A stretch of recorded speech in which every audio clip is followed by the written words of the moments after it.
Okay, it's been a while since I commented on anything Garo. What can I say? It's been a busy year, and pretty much the only Garo stuff that's been coming out was Vanishing Line, which, let's face it, with everything that happened the last year, I just skipped outright. I don't really like the anime series thus far, so I really wasn't invested in it to begin with, so yeah, I have no idea what's going on in that one. I commented about it on the Zero Black Blood review, which I am planning to get out next week, so spoilers, it should be up on Patreon by the time I get this video onto YouTube, so there's that. But yeah, the Garo Kami no Kiba movie. This is apparently, according to Keita Mamiya, been in the works since Garo Goldstorm show in 2015. It just took them forever to actually get all the cast members together due to scheduling issues. Well, it premiered last year at a Tokyo International Film Festival with all the cast involved and stuff like that, but it allowed everybody from Ryuga's period in the franchise to come together, even if it was just as cameos for one big event, with Ryuga, Aguri, and Takeru taking on Jinga and a bunch of horrors. The plot of the movie is a horror by the name of Rinza plots to resurrect Jinga to turn him into the titular Fang of God, a means by which to create an arc vessel that will transport her and a bunch of horrors to the moon, where they will potentially become immortal. The process of which to perform this ritual is to wait for a certain date for the ritual to commence, which, of course, considering Garo's mythology about cycles and whatnot, makes perfect sense, since Messiah operates on a cycle, the horror revivals operate on a cycle, the purification of Zedom for more Makai soul metal operates on a cycle, the Aerith cycle, the countdown clocks for all these things to power up, by which the heroes have a chance to actually stop them, though they usually don't. And basically all that, it makes sense. There are constantly periods, times, and eras that all these things are supposed to operate under. Yeah, it works for me. So she tricks a Makai priest named Banbi. Yes, the M versus N with her name either makes it a XP of the deer character from Disney, which actually kind of makes sense with the illusion because it's stripping away of innocence and, basically tricking an innocent person into working for them, in the idea that this ritual that Rinza is having her perform will resurrect her dead lover named Judo, who was another different Makai knight who fell to the darkness of his own inhibitions. She actually switched the samples by which Bambi thought that they would revive Judo with Jinga's actual samples in the ritual. But for the ritual to work, they need to capture the armors of Makai knights to create a strong enough connection by which to bring them back. Thing is, though, of course, that the obvious way for Banbi to draw back Judo would be to use the Makai armors of knights close to him, or relics close to him, to specifically bring back his soul, as opposed to the armors that actually get taken. Ryuga's Garo armor, Takeru's Zan armor, and Aguri's... I'm forgetting the name of his armor. All three of those armors are actually rendered in CGI in this movie, and they look better here than they did in Yami Ultra Mono. I think it's likely because of the advancement in CGI and modeling technology that made it much smoother to animate, alongside with the larger budget of a movie versus a TV show.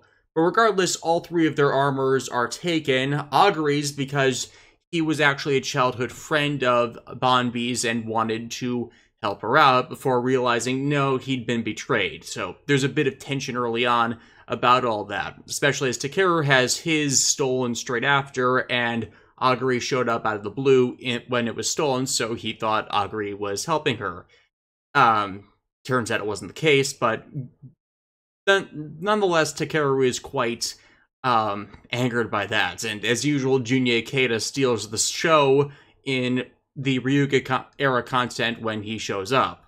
Ryuga is informed by of this by Watchdog Ryume, previously the one who helped him out in Garo Goldstorm after Ryuga was reassigned to her district after the whole mess with Zedam and Vol City. I can't believe I'm remembering this off the top of my head. I'm usually terrible about these details. Also, there's been some things about the Ryuga-era timeline that just people have been insisting are things that prove it's in an alternate universe. Two of them being that there's no Makai Senate and no Watchdogs in the Yamaguro timeline. And I'm like, did you actually watch Goldstorm?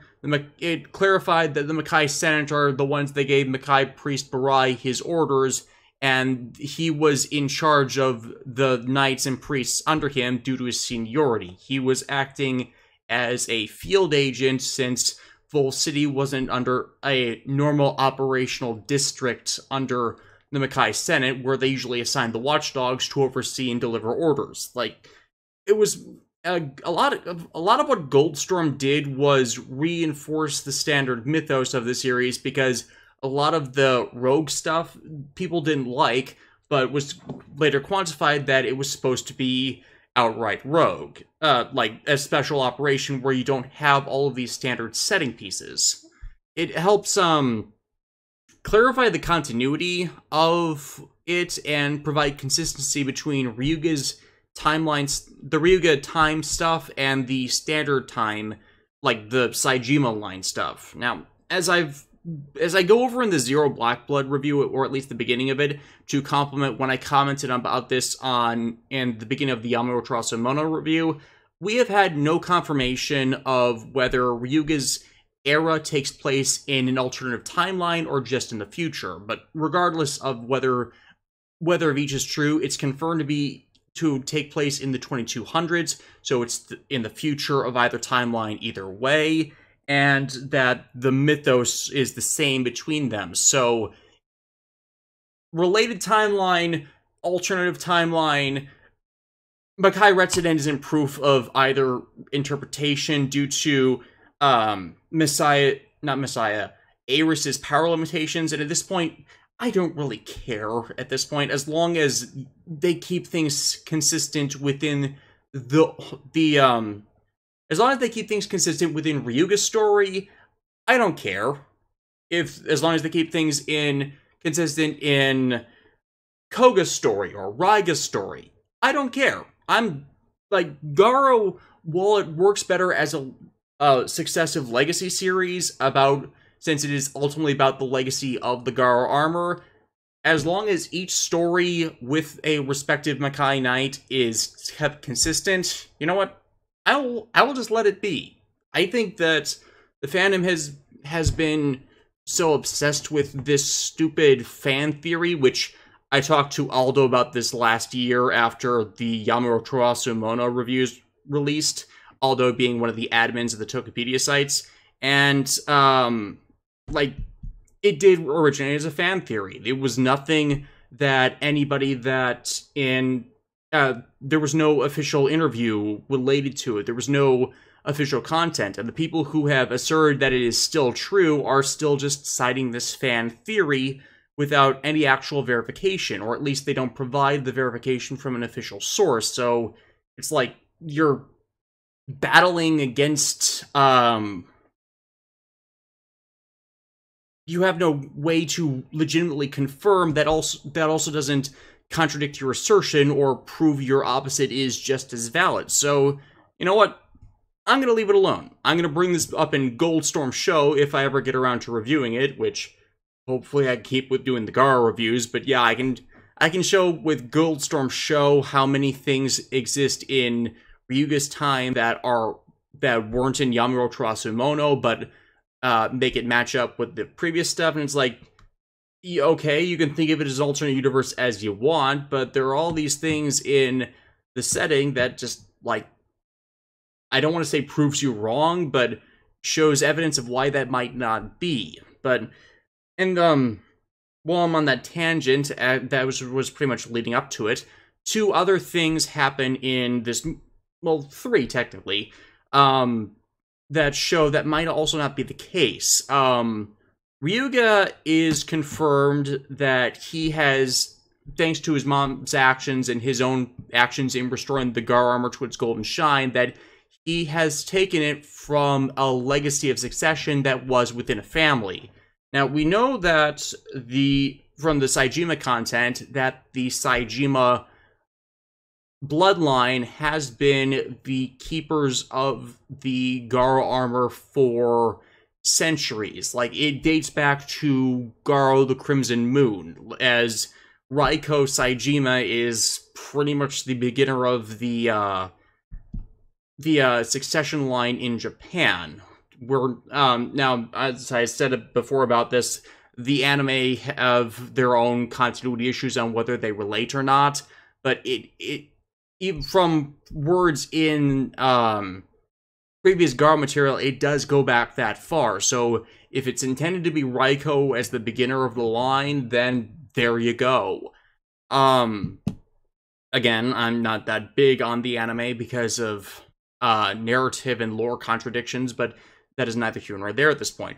The other one was the entire plot of the movie, the whole arc thing for horrors to go to the moon and become an immortal.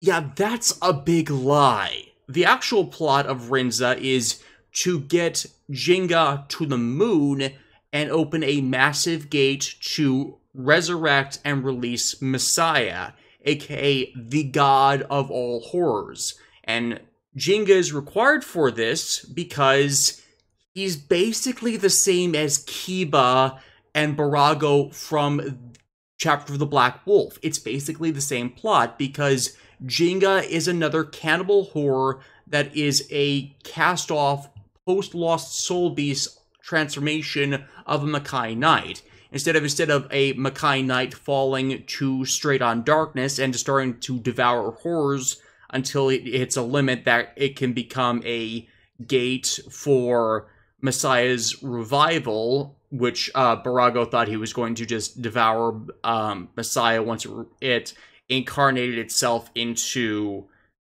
I am forgetting her name off the top of my head, the lead woman of Chapter of the Black Wolf.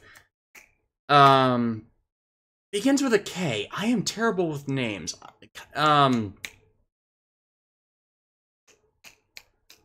He appeared in Blade recently. Kaoru Mitsuki. That's her name. That's her name. Barago's plan to incarnate Messiah into Kaoru Mitsuki and use her as a sacrifice. That was one way to revive Messiah. Turns out the way they're doing it this way is you still need a cannibal horror who has that kind of power and use them as a sacrifice to open the gate alongside a bunch of other horrors, which Rinza has conveniently supplied for this big ritual. And the Fang of God is basically a ritual to awaken Messiah that is an alternative to the use of Kiba. And considering all the cycle stuff that is constantly seen in the Garo franchise, again, this makes a lot of sense. But you don't see that straight up because the last piece of this exposition isn't given until the very end when Rinza reveals her big plot and big betrayal of Jinga. And, you know, it also makes sense for why Jinga came back kind of wrong, as, well, while Masahiro Inoue is doing his best to keep to the mannerisms of Jinga from the 2015 series, which was, God, 3 years ago, Jinga himself is a complete amnesiac, with the only things he seems to remember at all is his beloved Amelie, who he takes Banbi and changes her face to look like her, so Amelie's actress Miyavi Matsunoi, and I only know this and I only know this because I have the Wikipedia article pulled up right here, so I am actually staring at her name. So basically, so he can have Amelie sitting right next to him because he has this memory of her in her head that he just can't get out, so he gets it out literally. And the other thing he remembers is his rivalry and animosity with Ryuga as him being Garo the Golden Knight. So once he's revived, he sets things in motion, so while he's on this, assembling this arc and taking this trip to the moon, he's also having another standoff with Ryuga. And Ryuga in and of himself enters the film questioning his role as Garo due to everything that's happened.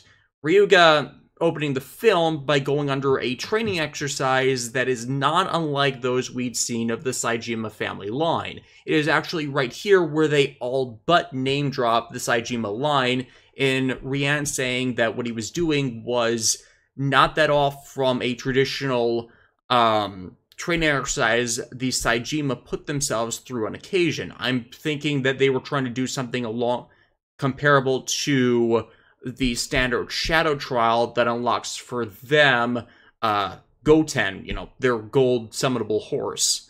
I honestly think that the best way to confirm that Ryuga is in the same timeline would basically have him take on the shadow trial, because the shadow trial has thus far only shown up in the Saejima-era material with both Koga and Raiga summoning him. I don't think he's appeared in any of the anime, so this would basically be straight off proof for people who just want to still prove the whatever timeline or alternative take thing is for all of this.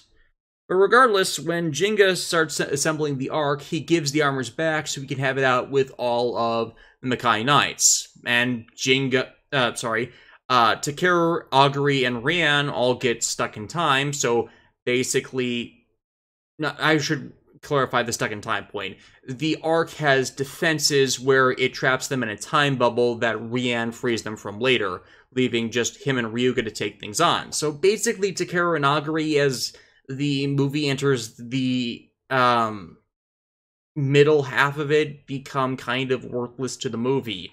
And if you think I'm skipping through this a lot, I'm really not, because a lot of the movie is fight scene. It's well choreographed fight scene, but like a lot of Japanese media as of late, it takes up half of the story, and it's a very well thought out story. It's a story that is Garo, as is usual with Garo, is told as much in actions and decisions as it is in dialogue, so you need to be paying attention to what's going on with it so you can actually understand and pay attention to every little bit to grasp true understanding of it, and it flows together quite beautifully, as is standard with, did Keita Amamiya direct this? Yes, it was directed directly by Keita Amamiya, and written directly by Keita Amamiya, so those lore bits were intentional.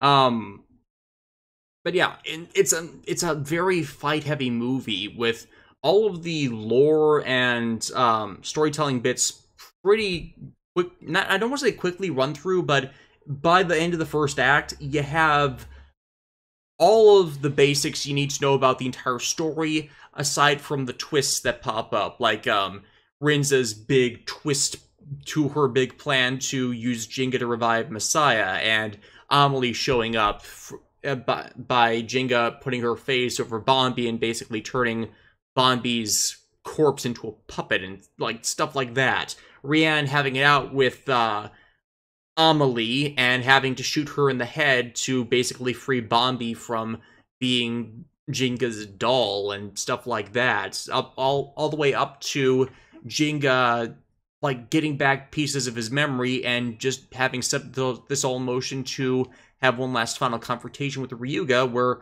Ryuga finally says to himself, "No, I'm Garo, I'm better than this, I'm better than you, I may have this impulse to have it out with you, but the reason I fight is for other people." And this continues the arc that Ryuga has been on since Yamurotarasu Mono, where he's basically, over the course of his series, more and more earning the right to be Garo in all of this, and looked on as a 52 episode series, plus including the runtimes in the movies, that more and more makes sense to me as a grander character arc, especially since like I said, back when I reviewed Yamiro Trastamono, I really did not like Ryuga to start out with, but in the Yamiro Trastamono content, but I knew where he would eventually go because I watched Goldstorm's show first, and that was probably the deciding factor that helped me get through Garo Yami in the first place. And I now see, now that I know every other piece of his character journey, I see this being the last bit of it in him fully stepping into the role. Part of the thing in Garo Goldstorm's story was him having to confront his inner darkness, not just step up to be Garo, but actually confront his insecurities to gain the shadow power-up that was to not just to shine within the darkness and not just, bring the light to the darkness. Giving him the shadow power-up alongside his Garo Flight unique armor. And, of course, that armor comes into play again once he decides to stop questioning him and second-guess himself as he had been doing at the beginning of the film. And I think it really works as a microcosm of his previous story arc. They do kind of reset him back, but you can see it as him mulling this over in downtime versus, being trapped in the moment. So just a personal reaffirmation when you might have a slight moment of doubt now that the pressure's not on you. And this whole situation of Jinga coming back, making him confront that, yeah, I'm Garo. I'm going to keep being Garo. Because there is always going to be someone like you, and I'm not going to let you have your way. So, yeah, as the horror arc to the moon breaks through the stratosphere, Ryuga kills Jinga, and they ride the pieces back down where everybody splits up again. With Jinga in the horror realm, restored of his memories, and with Amelie's horror self at his side, because, Amelie was there, and she actually gets a line of dialogue this time, because she was otherwise kind of useless. Or not useless, superfluous to the story, considering how they shoved her in there with Bombi. But she gets her line. Jinga armors up into his Makai Knight horror form and goes to face a recently resurrected Messiah. This is actually not the end of the movie, it is a post-credit scene. Now what this post-credit scene sets up is actually the Garo Jinga series that just started airing this last week when it aired its episode 0. The Jinga series, I think everybody thought was going to be a prequel, like set up Jinga in his earliest days before he met Amelie and fell in love with her, so basically you see the greater tragedy of his story, but no, it's not a prequel, it's a sequel, and they explain this in the opening narration of the episode 0, in that Jinga, when he went to face Messiah, lost to Messiah, and she basically banished him to ride the standard horror cycle of reincarnation and resurrection, as the cycle will always continue. The same horrors that the Makai Knights defeat and seal will always come back after they have some time to restore their malevolent Inga. In Jinga, and by proxy Amelie's case, they're not completely horrors. They're horrors amalgamated with the Makai Knight and Priest. So this begs the question of whether the same thing happens with other Makai Knights who fall to the darkness. Do they ride the same cycle of reincarnation, or was it because of the way that Jinga and Amelie amalgamated themselves with both the horror and the nobler Makai Knight selves? Did their horror selves hitch a ride into their next incarnation, because I think that's the way they're going to be going with this with the Jinga series, with Jinga Mikage, the resurrection, the reincarnation of Jinga, both Jinga the Makai Knight and Jinga the Horror. They're likely going to be going down a path of confrontation, and Jinga Mikage being haunted by the horrors of his past life and struggling against their inhibitions. And actually, this would explain a different aspect of Garo's lore. Like, what if the reason the Inga that gives birth to the horrors is a result of all the people the horror ingest, riding the cycle of reincarnation and bringing the essence of a horror back with them? So the evil and darkness that is in people's hearts isn't completely, well, it is natural to us, but it might also have a supernatural influence in us from birth, and where these malevolent feelings originate. That not so much that people are born evil from birth, but they have that spark of a shadow that, if fed the wrong way, can grow into the malevolence that breeds a horror nonetheless through actions that are not their own fault, but also, situational bad things, but also their own impulses. That's an interesting way to explore all of this, as it doesn't excuse the awful things humans do, but might tie into the Garo lore perspective of how horrors ride that same cycle of reincarnation, and how humans ride a cycle of reincarnation, and how the souls horrors eat might not quite be as purified in their defeat as some might think. It's actually, the connotations of that are pretty interesting. So, Garo Kami no Kiba. I think it's a good movie, but I think most of the Garo content is good in and of itself. By franchise standards, I feel it's missing something, because Jinga is, basically amnesiac. There's something missing from the portrayal.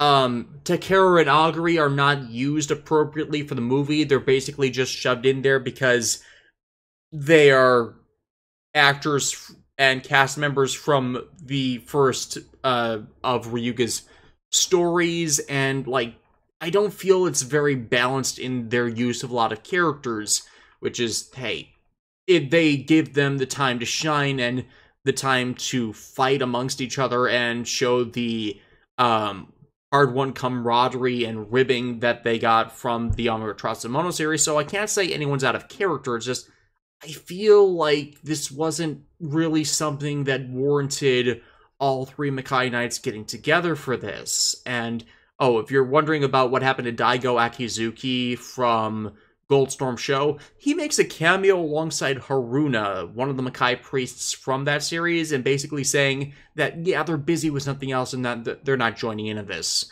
I like that they got them at least for a cameo, but if they manage to do another Ryuga movie, I would like if all four of the Makai Knights from Ryuga's period to be able to fight together, even though, Takeru Naguri's suits are only existing as CGI, and Tsunenori Aoki's basically been blacklisted because he had a few run-ins with the law in the last year and got dropped from his talent agency and basically excommunicated. And yeah, I don't think we're going to be seeing Aguri the character again in the Garo media, so maybe he would be a decent replacement or Daigo would be a decent replacement next time they do a Ryuga event or something.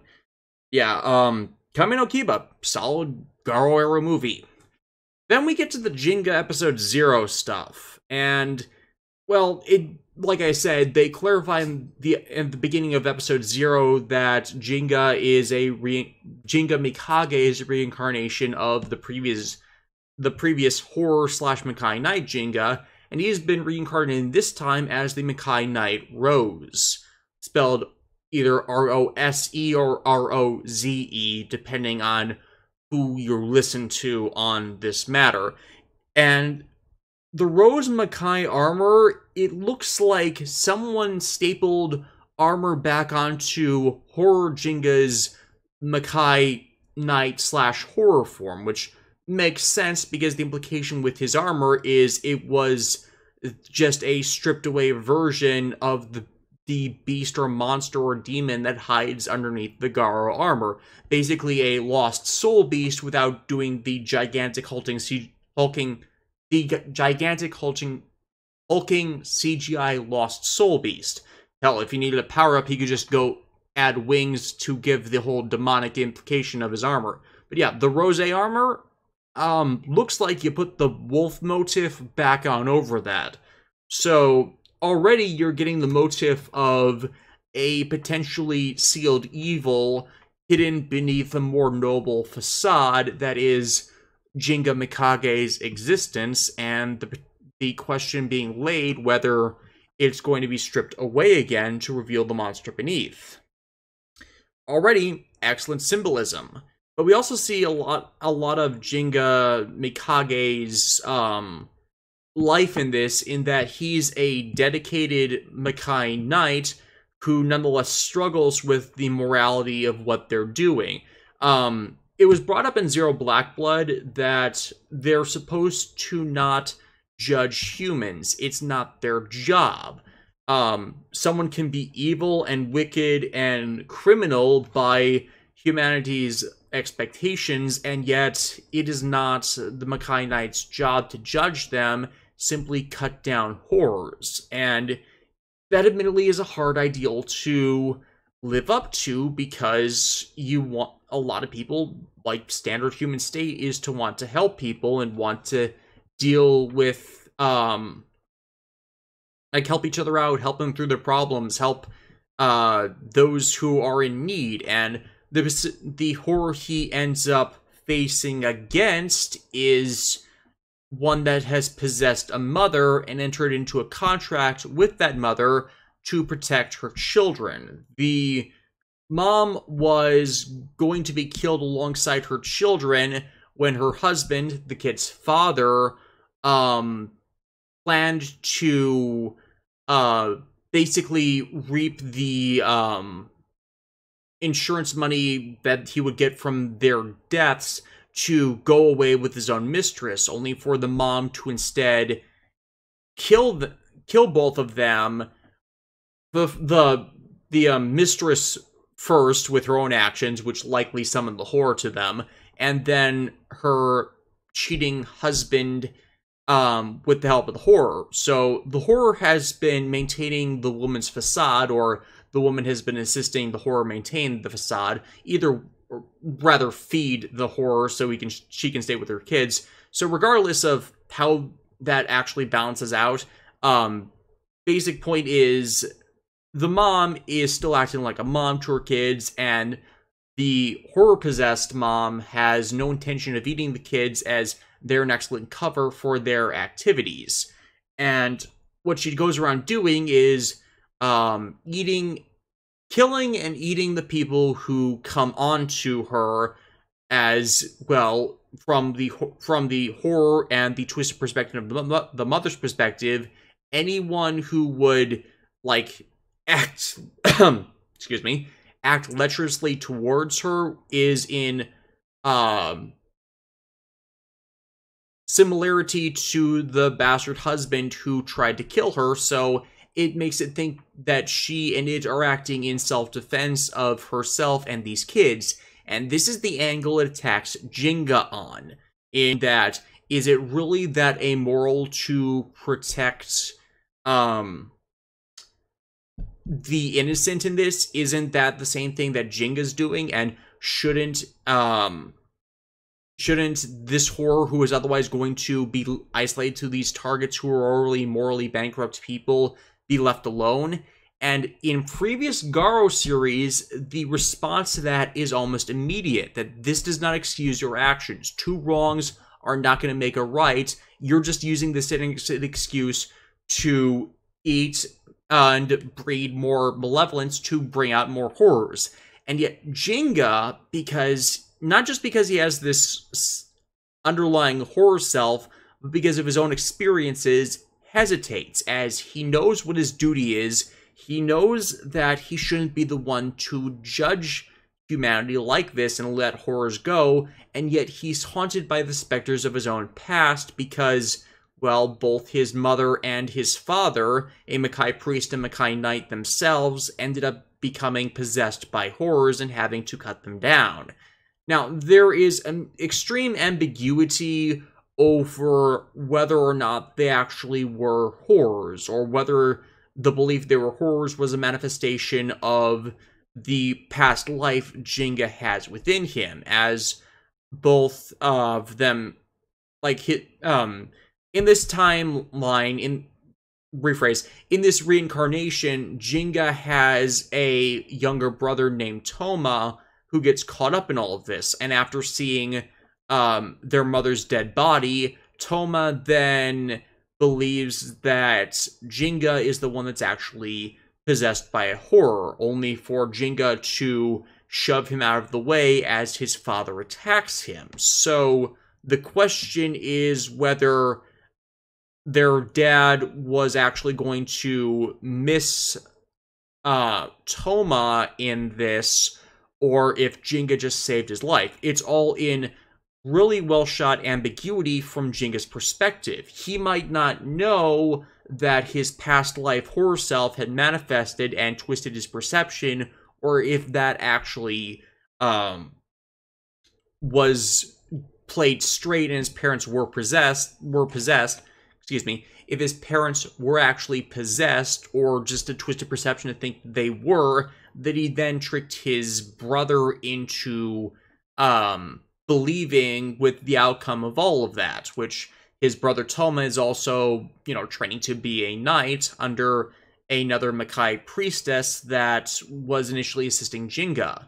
So, honestly, I think that's the way they were doing it. I might be reading a bit too much into it, and it was a straight-up case of both of their parents being possessed by horrors for some reason, but because they don't tell us the situation by which they became possessed, it leaves in place this ambiguity on whether we can actually trust Jinga's perspective on this, or whether that these might be the seeds that he and of himself is an unreliable narrator because of this hidden horror nature within him. I really like how they're setting this up with the episode 0. Though the fact that they put the episode 0 up in broadcast immediately instead of just labeling it the episode 1 is very strange to me. I figured that if they were going to do an episode 0, it would be a home video exclusive, like either on the Blu-ray release of Kami no Kiba that hit store shelves last month, or as a special promotional video online somewhere, or in a special viewing means, or even on the Blu-ray for the Jinga series that would obviously be coming after this, instead of it airing on the station where the main series is going to be airing just before the first episode airs. Like, usually when they've done before the first episodes, it's like those stupid clip show things where they recap a character or franchise's history, just make it a big glorified clip show to lead into the actual show itself while partially introducing the character. And don't tell me they don't do that. Like, Yu-Gi-Oh! Vrains, before it aired after Arc 5 ended, had 2 months of "This is Yu-Gi-Oh!" material, because for some reason the Yu-Gi-Oh! Vrains production was so heavily backlogged that they needed like 2 extra months before the show actually started airing. And big surprise, Yu-Gi-Oh! Vrains has ended up being terrible for a variety of reasons, some of which have been cited to be production issues, some of them have been cited to be writing issues. It's like, you gave them this time to get it right after the previous show ended, and you kind of screwed the pooch. And even farther back, Kamen Rider Black, I believe Skyrider, though I don't really remember that, And, well, Commodore Zaycross, his entire big special was supposed to lead into a full series, but it never got made, but was in that same type of, this is the episode 0 team up with all these extra heroes kind of thing for them. And so it's not out of nowhere for them to have a special before the actual show starts. I just didn't expect a full-on, full narrative episode 0 to be the first thing that drops for the series, as it was actually really good. Recentered Jinga as a character, put him in a different place than we saw the Jinga from Goldstorm Show or Kami no Kiba. You see the same hints. It's still Masahiro Inoue playing Jinga. He still has the silver hair. Actually, the direction this took everything in and actually explained a lot more about why he had silver hair if this was going to be a prequel series. It obviously didn't turn out to be a prequel series, but that was our thought when we first heard the trailers about this, since Jinga before horror possession had black hair, but after he was possessed by horror, he gained white hair. So that's definitely a good setting detail piece and all that. And basically, I'm looking forward to where all of this is going, because I haven't felt like I've been excited for a series in a while like this. Okay, Superhuman not rephrase, 4S Gridman, which also just started airing and is up on Crunchyroll, and I'm going to be checking out tomorrow with my roommates, because it's Subaraya. I'm kind of obligatory to do that. And I'm also catching up with Ultraman Rube elsewhere, which I really should have done earlier, but, you know, I wanted to wait for the Subaraya official release, and apparently that's not happening now through the rumor of the grapevine, because it hasn't happened yet. The show's half over, but that's neither here nor there, but I'm working on it.